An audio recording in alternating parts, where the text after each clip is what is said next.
I'm really excited to share this. I'm really excited to share this. Uh, in 23 years, I helped a lot of people have kids with this formula. Like a lot of kids, a lot of people have kids with this formula.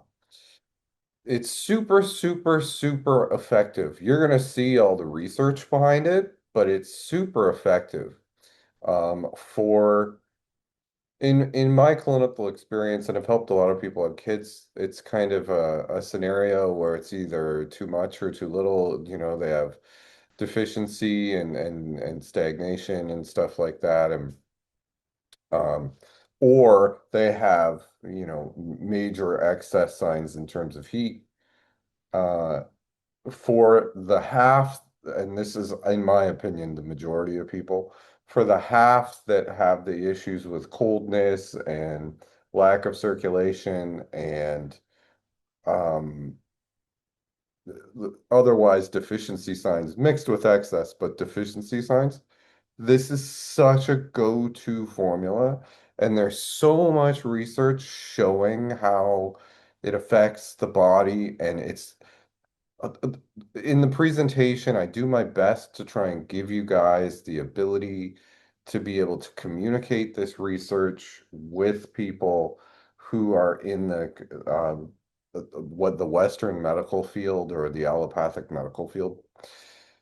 This is a real opportunity for us to shine with this work in terms of herbalism. It is such a powerful formula for helping people get pregnant.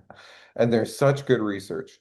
And in the PowerPoint presentation that you have, all the references are there. There's charts that explains everything.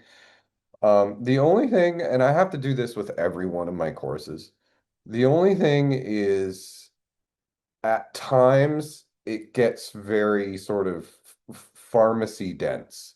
In my acupuncture courses, it gets really neurology dense in terms of terms. And, if you don't understand a certain term or if something, you know, um, doesn't sit with you or you understand it right away, um, you can look those things up later. It's not a necessity for you to know, every aspect of the inflammatory process in order for this to work.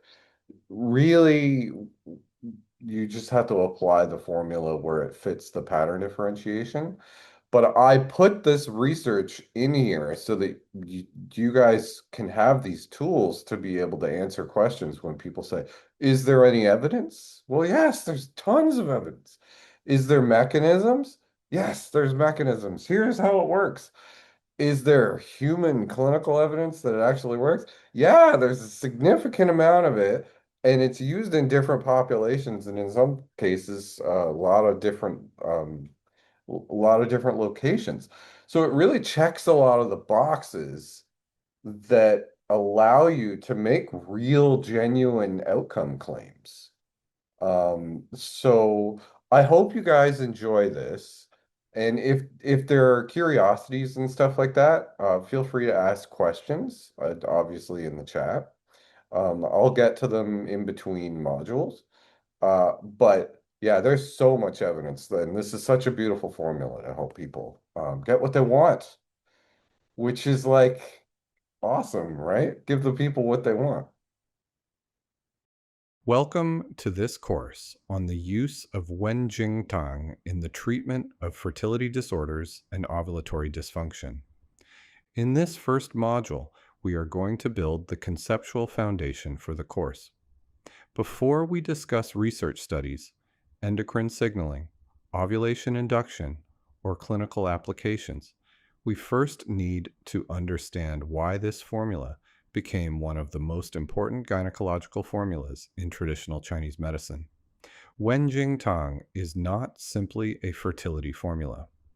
Traditionally, it was used for a specific physiological pattern involving coldness, deficiency, poor circulation, menstrual irregularity, and infertility occurring together in the same patient. In many ways, the formula reflects an attempt to restore normal reproductive physiology in women whose cycles had become dysregulated, painful, or anovulatory.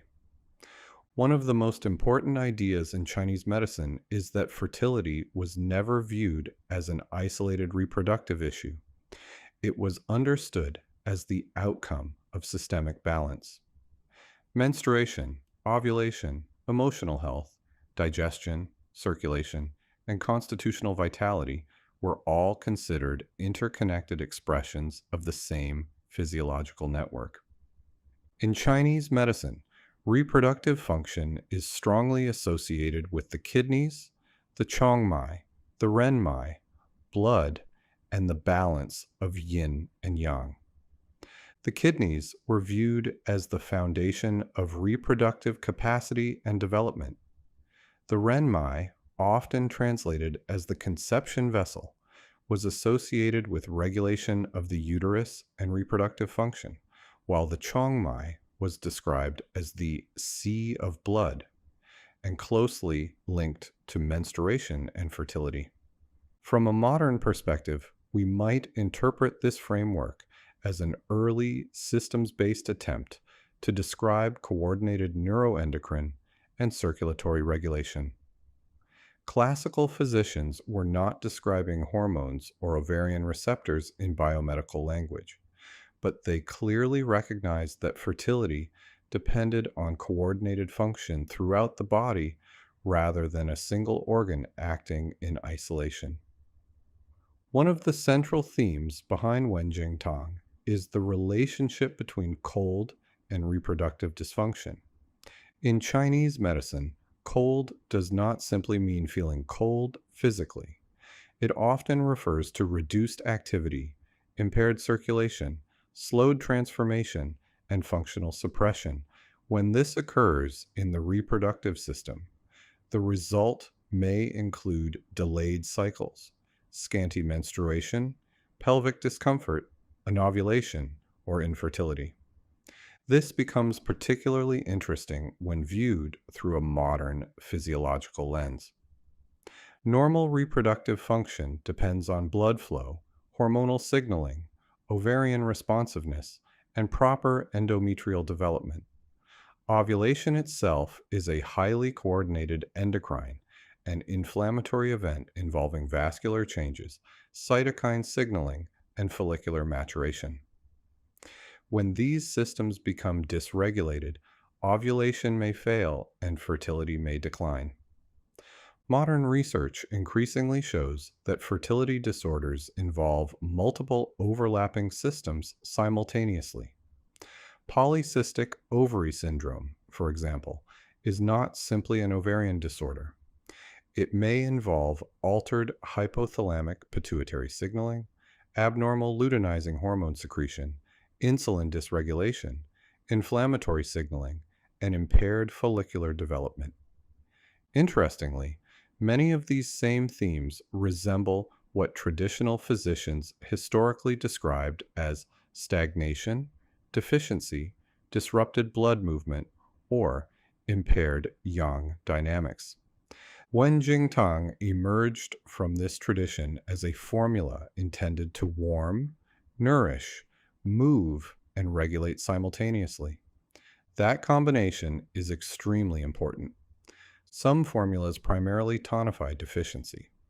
Others strongly move blood or clear excess conditions.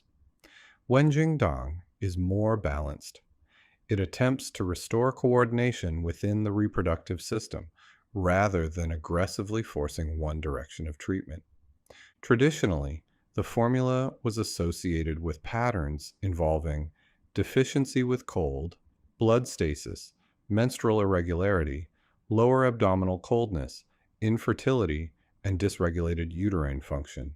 Historical indications include infertility, amenorrhea, irregular menstruation, abdominal pain, and reproductive weakness. The formula contains herbs that warm the channels, nourish blood, regulate circulation, support digestion, and harmonize the middle jiao. Classical commentary described the formula as restoring proper movement within the reproductive system while supporting constitutional weakness. From a modern clinical perspective, one reason Wen Jing Tang has attracted research interest is because it does not appear to act through only one mechanism. The studies we will examine throughout this course suggest possible effects involving luteinizing hormone regulation, follicular development, ovarian responsiveness, estradiol production, and ovulatory signaling pathways. In other words, the formula may influence multiple levels of reproductive physiology simultaneously. This matters clinically because fertility disorders are rarely simple. Patients with ovulatory dysfunction often present with overlapping endocrine, metabolic, inflammatory, emotional, and circulatory issues. A formula acting across several regulatory systems may therefore have practical value, especially when integrated alongside modern reproductive care.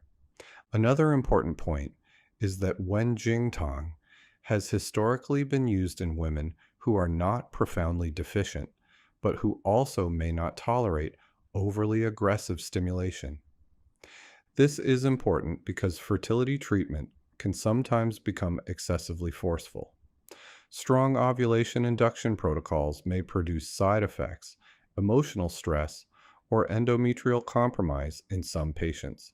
Historically, formulas like Wen Jing Tang were often valued because they aimed to normalize function gradually rather than simply forcing ovulation. As we move through this course, we will repeatedly return to one central idea. Wen Jing Tang is best understood as a regulatory formula. It appears to support coordination within the reproductive system rather than acting as a simple stimulant. In the next module, we will examine the formula itself in detail. We will break down the herbal architecture of Wen Jing Tang, ingredient by ingredient, and begin connecting the traditional functions of the formula to modern physiological concepts.